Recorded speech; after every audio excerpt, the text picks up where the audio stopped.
Welcome to the civil engineer Bridget दोस्तों। और सबसे पहले तो हम आपको बता दें कि भाई अनलॉक की प्रक्रिया चालू हो गई है, तो भाई फिर भी जरूरत ना हो तो घर से बाहर ना निकलें, आप सेफ रहें, पढ़ते रहें। पढ़ाई का सिलसिला जारी है और the civil engineer Bridget @gmail.com पर आप अपनी हमें राय भेज सकते हैं। हम बहुत बहुत स्वागत करते हैं हमारे यूट्यूब चैनल पर। आज हम आपके साथ हैं सिविल इंजीनियरिंग के बहुत ही महत्वपूर्ण टॉपिक के साथ में।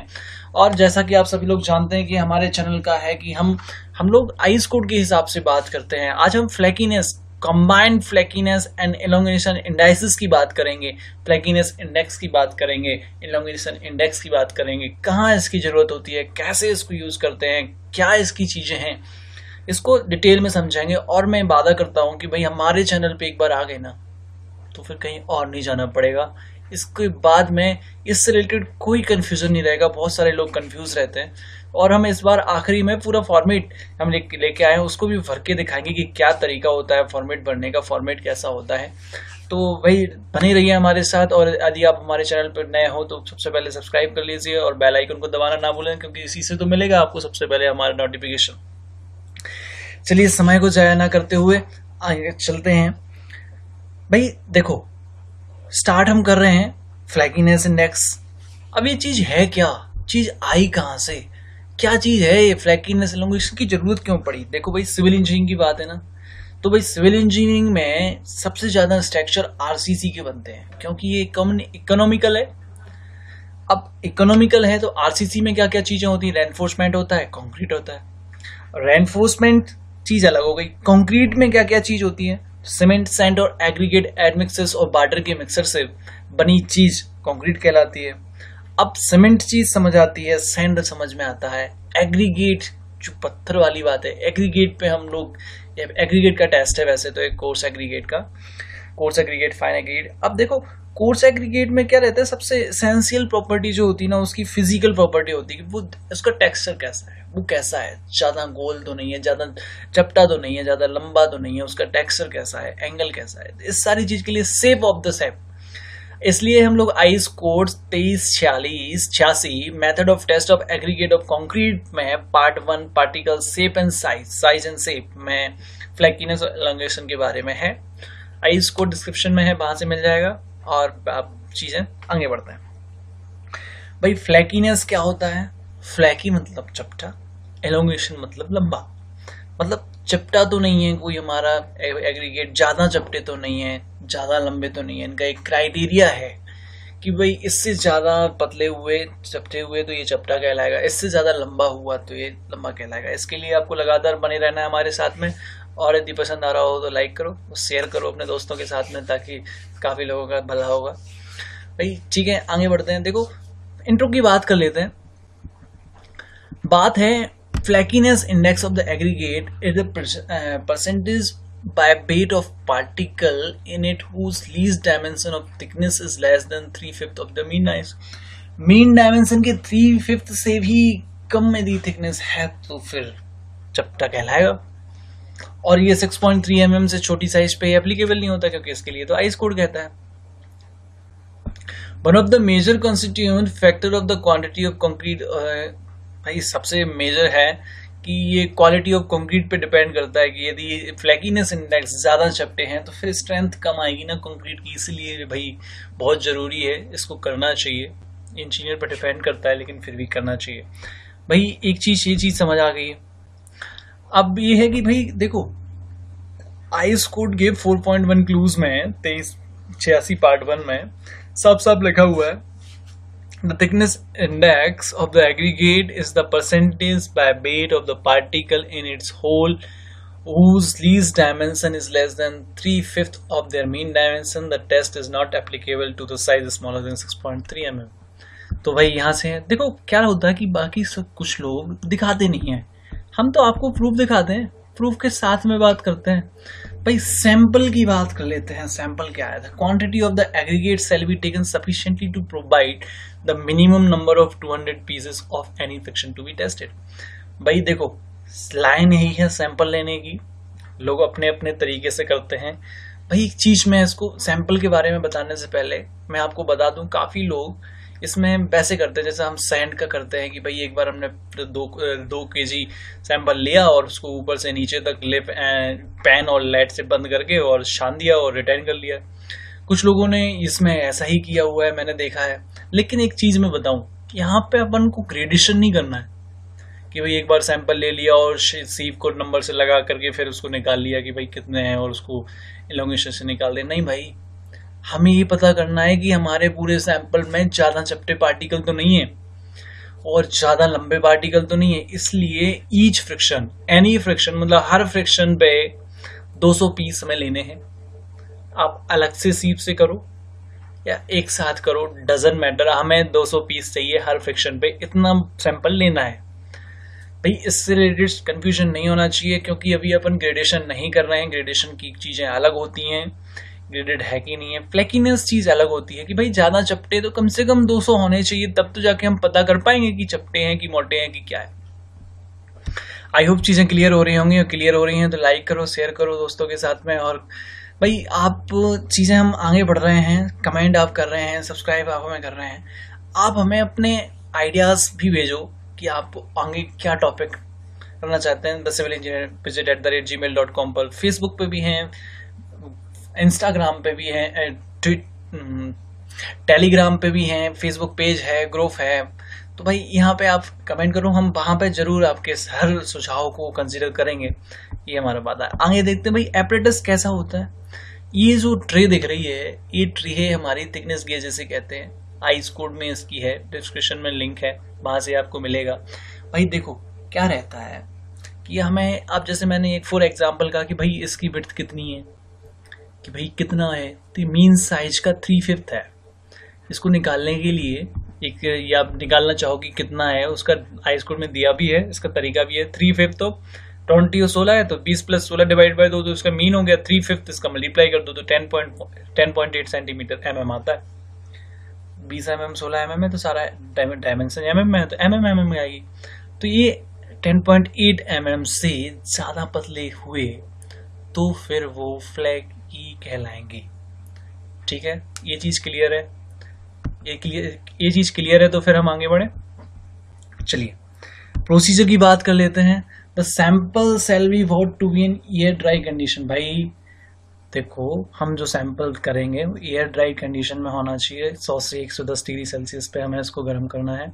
इसके बाद में करना है, क्योंकि मोशन नहीं चाहिए, एग्रीगेट में भी मोशन नहीं चाहिए। Air dried samples will be bed by the sieve successfully. The approximate shape starting with large care shall be taken to ensure that the sieve are clean before use.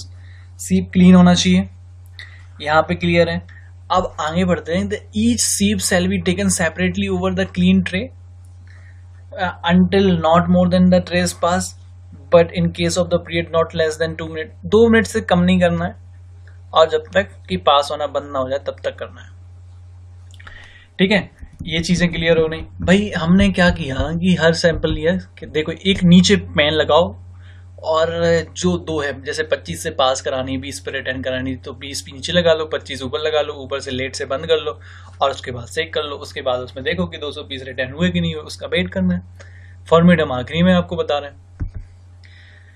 He sips है शेकन separately and even clean tray until not more than the tray passes, but it may be period of the not less than 6 the shaking shall be done varied motion, backward, forward, left, right, circular, clockwise, anti-clockwise with the frequently varies, so that the material is kept moving over the sieve surface and frequently change the direction।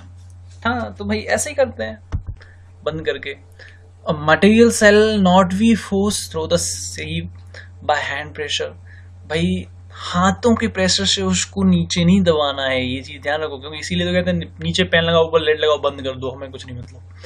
Lump of the material if present broken gently pressure by finger against the side of the seam. ठीक है, weight of the flaky material, total amount passing the gauge shall be weight accurate. तो 1.1% के भाई being machine चाहिए। Apparatus में तो being machine और सीव analysis और ये ट्रे ही चाहिए, और हमें कुछ ज्यादा नहीं चाहिए इसके लिए। और देख लेते हैं इसको, और इसमें flakiness index, total weight of the aggregate passing the thickness gauge. भाई देखो, total weight of the sample आपको सब चीजें आप देख लेंगे, 200 सैंपल 200 पीस आपने सबके इकट्ठे किए, इसके बाद में नीचे टोटल किया तो total weight of the sample वो हो गया। और total weight of the aggregate passing the thickness gauge, भाई थिकनेस गेज से पास हो गए मतलब वो चपटे हो गए। ये आपको यहाँ कंफ्यूज नहीं होना है कि भाई पास हो गए तो वो भाई चपटे हैं ना, जो चपटे हैं भाई तो पास होंगे, और जो लंबे हैं वो रिटेन हो जाएंगे। समझ में आ गई? तो ये चीजें यहाँ कंफ्यूजन नहीं चाहिए।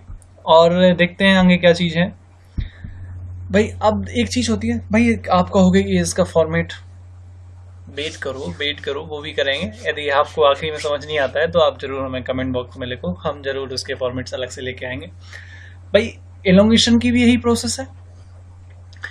Elongation index of the aggregate, देखो आईज कोड क्या कहते हैं भाई, लैंग्वेजेस सबकी हैं लेकिन हम आईज कोड के हिसाब से बता रहे हैं, क्योंकि इन फ्यूचर कभी आप आईज कोड रेफर करते हो आपको प्रॉब्लम होती है, तो भाई हमारा चैनल है, हम लोग आईज कोड ही बताते हैं, जो लिखा हुआ है उसी को समझाने की कोशिश करेंगे।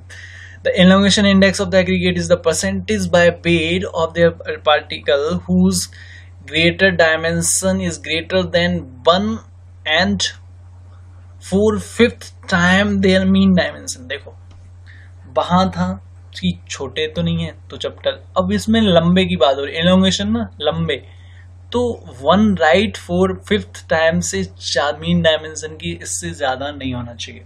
Normally, the property to be interest to of the engineer are substantially covered by the flakiness or angularity test. The elongation test is not applicable to the size smaller than 6.3. 6.3 mm से छोटी size के लिए elongation test नहीं लगाते हैं, ice code कह रहा है बॉस। आगे चीजें देखते हैं। apparatus चाहिए, बैलेंस चाहिए, मेटल गेज चाहिए, सीप चाहिए। टेबल नंबर 5 हम आपको आगे बता रहे हैं। The quantity of the aggregate shall be taken sufficiently to provide minimum number of 200 pieces of any fraction to be test. भाई यहाँ भी 200 पीस है, तो लोग बात क्या समझते हैं कि एक ऐसा सैंपल ले लो 200 पीस का और उसको छान मारो तो उसमें 50-50 10-10 20-20 पीस से कैसे पता लगेगा कि भाई ये सट्टे है कि नहीं है। भाई समझो बात को, यही चीज तो समझने की है। बड़े बड़े लोग भी यही कह रहे हैं कि भाई इसमें ये एक बार 200 पीस ले लो और फिर उसको छान दो। नहीं भैया, हर पीस में 200 चाहिए। एक्यूरेसी पे काम करना है तो भाई ईमानदारी से काम करिए। तो यही है, समझने के लिए लॉजिक लगाओ भाई। आप इंजीनियर्स हो, आप सोच सकते हो, लिखा हुआ समझ सकते हो चीजें। प्रोसीजर्स हैं, सीविंग करनी है। The sample shall be sieved according to with the method described in the three method में यही बताया कि भाई ओवन ड्राई होना चाहिए, 110 डिग्री पे इसको ड्राई करो, उसके बाद में sample low. Separation of elongation material fraction shall be gauging individually for the length of metal length gauge of the pattern shown in the 3. The gauge length shall not be separate out. Column number 4. अब ये gauge length वगैरह का इसकी है आगे table number 5 हम बता रहे हैं। Weight of the elongation material, total amount of the retain। अब इसमें वहां पे पास देख रहे थे, इसमें रिटेन देखना है भाई। पहले फ्लैकी देखते हैं फिर एलोंगेशन देखते हैं, इसका एक क्रम है। कंबाइन इंडेक्स में हम उसको देखते हैं। भाई कंबाइन की जरूरत क्यों पड़ी उसकी लाइव भी डिस्कस कर रहे हैं, आप आखिरी तक बने रहिए हमारे साथ में। The total amount of retain by the length gauge shall be weight to be accuracy at least 0.1% of the weight of the test sample. Reporting कैसे करना है? Elongation index is the total weight of the material retained on the various length gauge express as the percentage to the total weight of the sample gauge. बस भाई देखो, आप elongation अलग करो, फिर आप फ्लैकीनेस अलग करो, और फ्लैकीनेस एलोंगेशन के इंडेक्स अलग अलग बताओ, बिल्कुल अच्छी बात है। लेकिन भाई अब जरूरत क्यों पड़ी कंबाइन की? तो उसके लिए यही है। होता कैसे है ये देख लो, इसका top view section 1 right 4/5 20 60 32 point, इसकी एक टेबल है। ये एपरेटस है, ऐसा हैंगर जैसा रहता है। ये चीज है इसमें, ये नोटिंग रहती है इसमें, पास सीव, रिटर्न सीव, व्हाटएवर। ये इधर से पास, इधर से रिटर्न। चलो देखो, ये है वो टेबल नंबर 5। देखो ये मैंने बोला ना, इसमें ये देखो 2016 10.8 आ गया, 2016 32.4 आ गया। तो ये निकालने का तरीका ये आप निकाल सकते हो। 0.6 time of the mean size भाई इंपॉर्टेंट है, कहीं भी कंपटीशन भी पूछ लेते हैं कि भाई मीन डायमेंशन से भाई फ्लैकी पार्टिकल को आप कब बोलोगे कि वो फ्लैकी है, या एलोंगेटेड को कब बोलोगे कि वो एलोंगेटेड है। भाई मीन साइज से 1.8 टाइम ज्यादा बड़ा है तो फिर वो एलोंगेटेड है, या मीन साइज से 0.6 टाइम ज्यादा बड़ा है तो फिर वो फ्लैकीनेस है। ये चीज क्लियर है? ठीक है भाई, बहुत सारी चीजें क्लियर होती जा रही हैं। अब देखिए कि भाई जब हाईवे इंजीनियरिंग की बात आती है वहां पे आपको पता लगेगा कि भाई कंबाइंड फ्लैकिंग एलोंगेशन इंडाइसेस की बात करते हैं, वो अलग अलग टेस्ट की बात नहीं करते कि कंक्रीट वाली बात नहीं है, यहाँ पे ना हाईवेज की बात है, पेवमेंट की बात है। तो यहाँ पे ये लोग क्या करते हैं कि इनने फिर एक नया टर्म इंट्रोड्यूस किया, मूर्त कंबाइंड फ्लैकीनेस एलोंगेशन। भाई मूर्त के पेज नंबर 132 फिफ्थ एडिशन में लिखा हुआ है to determine the combined portion the flaky stone from the representative sample should be first be separate out. पहले आप फ्लैकी स्टोन को सेपरेट आउट करो, फिर flaky index is the weight of the flaky stone metal divided by the weight of the stone sample. तो भाई flaky index पहले निकालो, इसके बाद ओनली द एलोंगेटेड पार्टिकल भी separate out from the remaining non flaky stone metal. जो non flaky stone metal हैं फिर उनको एलोंगेटेड से निकालो, उसके बाद में फिर एलोंगेशन इंडेक्स निकलेगा। Elongation index is the weight of the elongated particle divided by the total non flaky particle. ये चीज हो गई, यहाँ है, यही है। इसको इसी वाले फॉर्मेट को हम एक बार डिस्कस करेंगे। The value of flaky index and elongation index so found be added by, और इन दोनों को जोड़ दो तो फिर वो कंबाइंड फ्लैकी और एलोंगेशन इंडाइसेस निकल आता। फॉर्मूला है, इस फॉर्मूले पे मत जाओ, कहीं पे बी अपॉन ए, कहीं पे सी अपॉन ए, किसी और के पे देखोगे, लेकिन इस चीज को समझना है भाई। इसलिए हम इसके फॉर्मेट पूरा का पूरा एक WBM का एक सैंपल हम लोगों के लिए लिया हुआ है, तो हम उसको कैलकुलेशन का तरीका भी बता रहे हैं, कैसे चीजें हो रही हैं ये समझ में आना चाहिए। ये हमारा फॉर्मेट है, इस तरह से होता है, ये फॉर्मूला लिखा हुआ है, ये इस फॉर्मूले पे नहीं जाना है, ठीक है। अब देखना आपने क्या किया, आपके पास में एक WMM का सैंपल है भाई, WMM का बहुत वो अपने पास साइट पे अवेलेबल है। अपन को क्या करना है, अपन ने पेन लिया 63 के लिए जिससे पास कराना है, 63 को पास कराना है तो ऊपर रखो, रिटर्न करना है 50 को तो रिटर्न नीचे, उसके नीचे पेन ऊपर से लेड से बंद कर दो, बीच में सैंपल डाल दो, ऊपर से 63 पे सैंपल डाल दो। अब उसको सेक करो मिनिमम 2 मिनट, और जब तक कि निकलना बंद ना हो जाए, एक दो बार देख लो।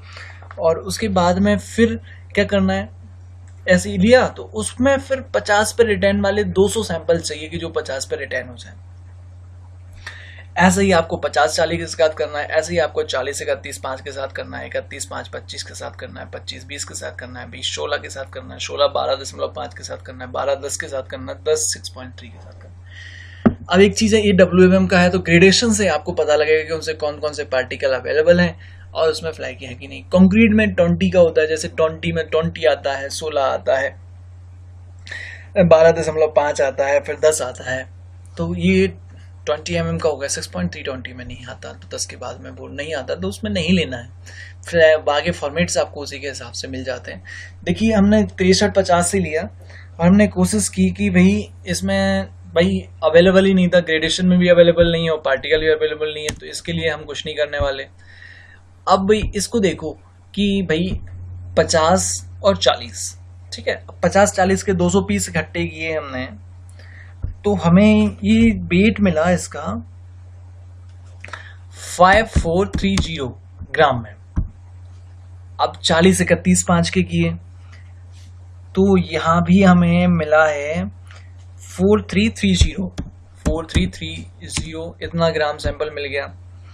फिर हमें मिला है 63-60 मिल गया।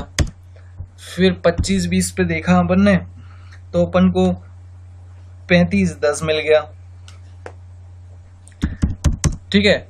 अब आपने 20 और 16 को देखा और 20-16 को देखा तो 32-60 मिल गया, ठीक है, 32-60 ग्राम हो गया।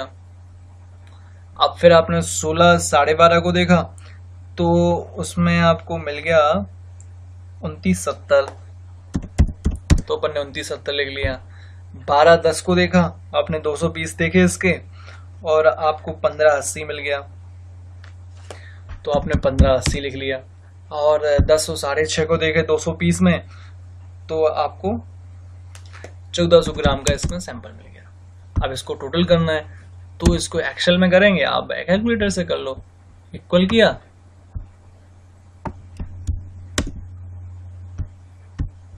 एक मिनट, इस तरह से करते हैं, ये आपको आना चाहिए।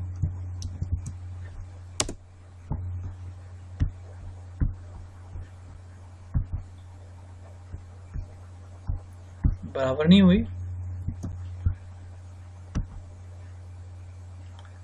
ये आपका टोटल सम हो रहा है is equal two plus plus plus plus plus, नहीं आया समझ में। देखो एक चीज है, चलो आपको एक्सेल भी दिखा देते हैं कैसे करते हैं। देखो is equal to sum bracket